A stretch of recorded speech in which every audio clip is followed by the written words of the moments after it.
911 Center, what's the address of your emergency? Well, I'm on Murray Street. I don't know the number. Okay, do you know the nearest side street then? No, but there's two men. I just saw one guy with a gun, a handgun. He had it out in the open. He's walking towards Lyle Avenue, down Murray Street, towards Lyle. There's two guys. They got sweatsuit shirts on and pants, black, dark clothes. All right, you said one hit. Is it a handgun? Yeah, it's a handgun. I saw it out in the open. Okay. They're walking down that way towards Lyle now. I'm the one way on Murray. Okay, 1 second. Just stay on the phone with me. And these males, are they white, black, Hispanic? They look Spanish or white. Okay, about how old? 20s, 30s. And what color hoodies? Dark color sweatsuits on. I'm about to be driving by and in a second. All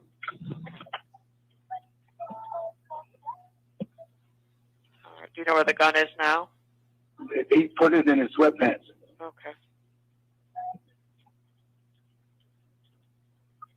All right. What is your name? My name. Your last They're name? walking down the street. They're just walking across the street right now. Okay. What's your last name? And your phone number? All right, don't approach him at all. We've got officers I'm on the not. way. I'm driving by him right now. The guy, he's talking to a girl right now. The other guy went straight ahead. Okay. So the one talking with the girl is the one with the gun? Yeah, or? the one Okay. with the gun, yeah. Okay.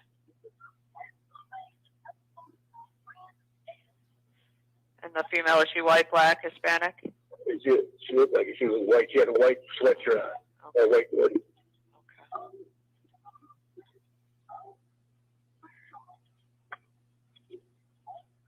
All right, sir. Again, just don't approach him. We've got him checking out the area. Okay, I'm leaving now anyway. So. Okay. Thank you. Right, Bye-bye. you're welcome. Third phone number is going to be Hispanic or white males, both wearing dark sweatsuit and guns down in the sweatpants, walking toward Lyle. Hey folks, how are you guys? What's going on today? Oh, we're just walking by quick. I'm walking this way. Okay. We're not staying right here. Okay, what's going on today though? Okay. I'm just nothing. Okay. Walking around. What do you mean you're doing work? Going to work? Where do you work? Work in a mechanic shop? Okay, what do you do there? What do you do there? I work on cars. Okay. So what are you guys doing like right here though? People got some... I was passing by. Okay. So, I can't go buy a truck. What was that? That's fine. Okay, we got some weird calls, man. All right, can you just hang out? He is running northbound. Hey, stop! Drop the gun! On your stomach now! On your stomach now! Hands behind your back! Hands behind your back! Sorry, man. Other hand behind your back! Hand behind your...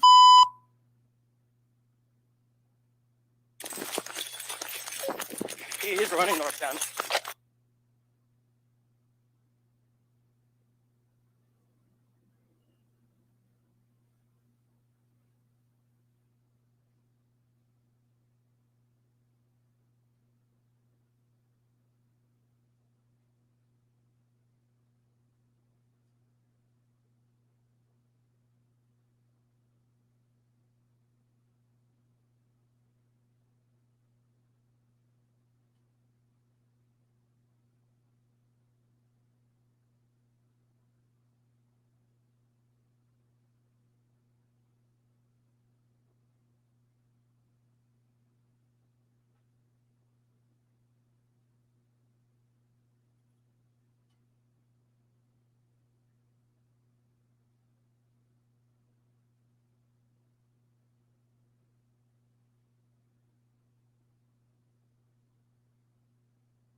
As you can see in the video, the suspect pulled out what appeared to be a handgun.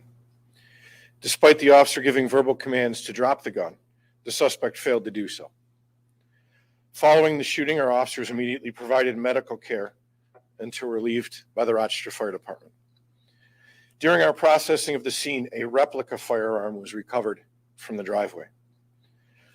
Under our general orders in New York State penal law, officers are justified to use deadly physical force in defense of themselves or others. As I said on Sunday, preliminarily, it appears to me that the officer was in line with those regulations. That being said, the Professional Standards Section, or Internal Affairs, will continue their investigation into adherence with our department policies and procedures. The Attorney General's office will continue their investigation to determine if, in fact, the officer was in compliance with Article 35, which governs the use of force by police officers in New York State. I will take a couple questions. So, as we saw, it happened very fast. We then slowed it down. And we can see he does drop the gun. Did that drop happen before or after the shots were fired? No, so the drop happened after the shots were fired. I've had the advantage of watching this many times. So what you'll see is, and this is going to be released.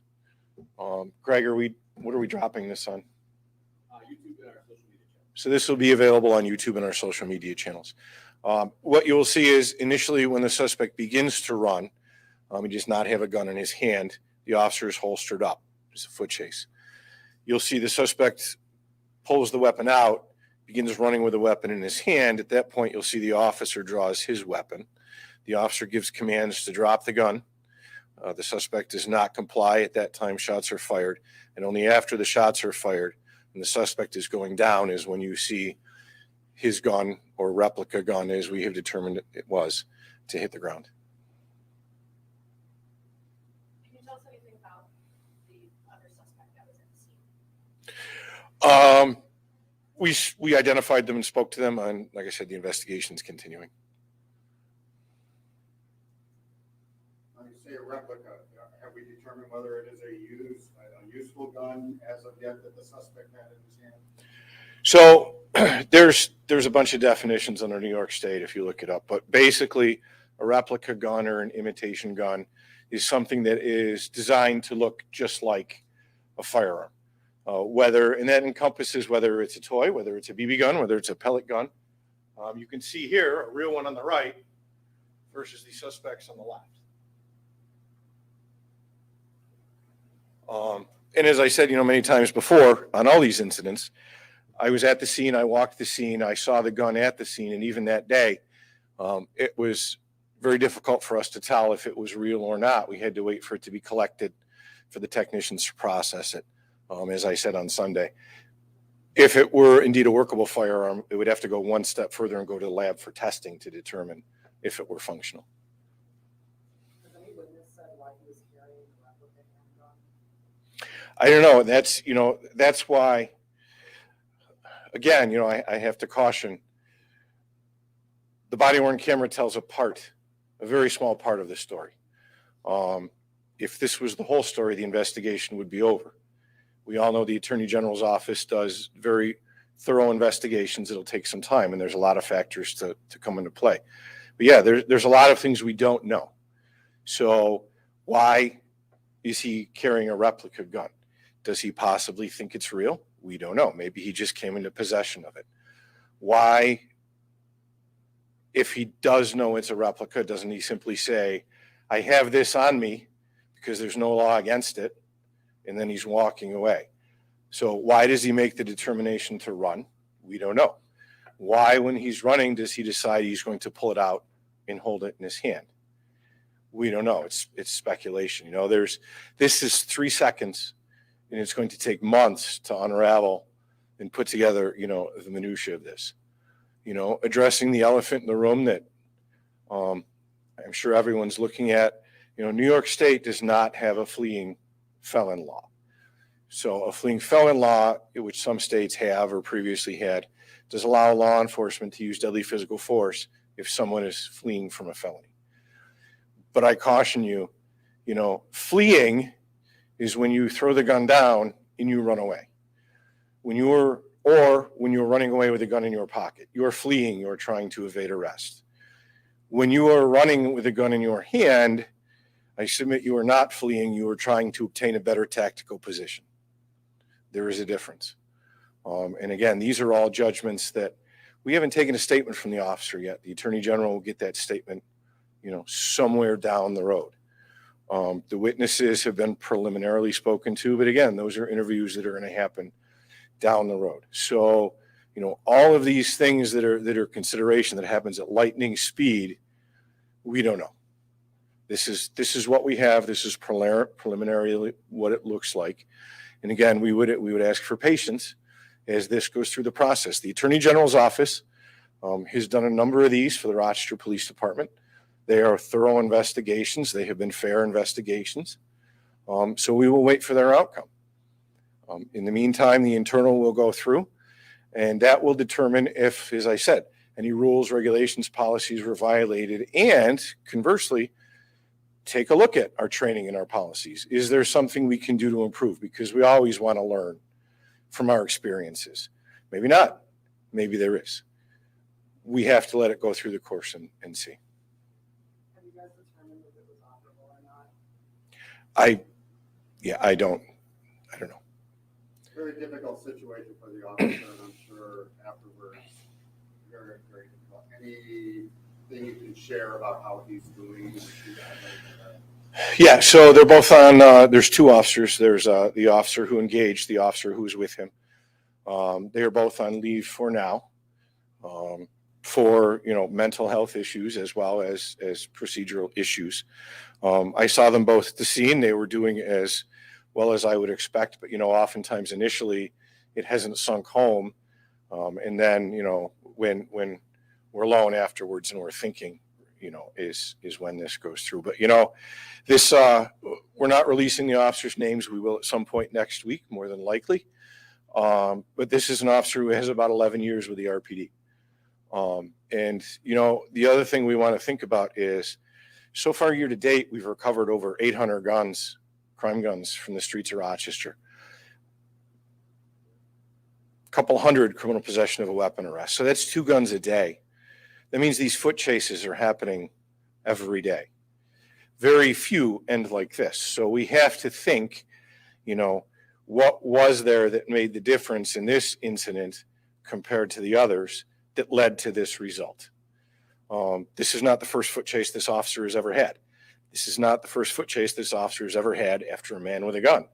My officers have these foot chases every day, day in and day out. The question is, what are the factors that led to this one being slightly different?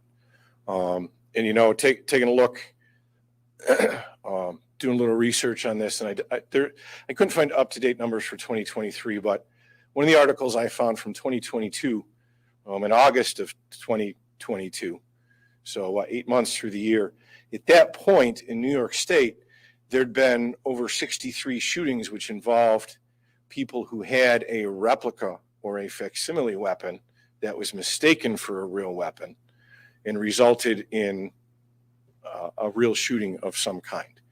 So, it is not uncommon at all. This, as you can see, looks very much like a firearm, but we also know in our experience that sometimes people take real firearms and paint them orange. Why? Because toy guns are orange. So again, to expect an officer in those split seconds to differentiate what is it, especially he didn't throw it. He didn't throw it and run away. It was in his hand. What were his intentions? We don't know, but we'll get there. Can you talk to, so he shot his gun off a couple of times. Can you talk to the kind of decisions an officer has to make on whether to shoot once or 3 times or 5 times? Right. So training is to fire until the threat ceases. We also know that a national average, a hit rate for law enforcement under high stress is about 40%. So that means if you fire 4 shots, national average, how many times are you going to hit someone? So we do train to fire in groups, assess, and then if need be, fire again. So that's what you're seeing here. Thanks, everybody. Okay. real quick, can you tell us, was this suspect, the deceased, known to police in that area? He was known to us as far as his actual history. I have to refer that to the Attorney General's office.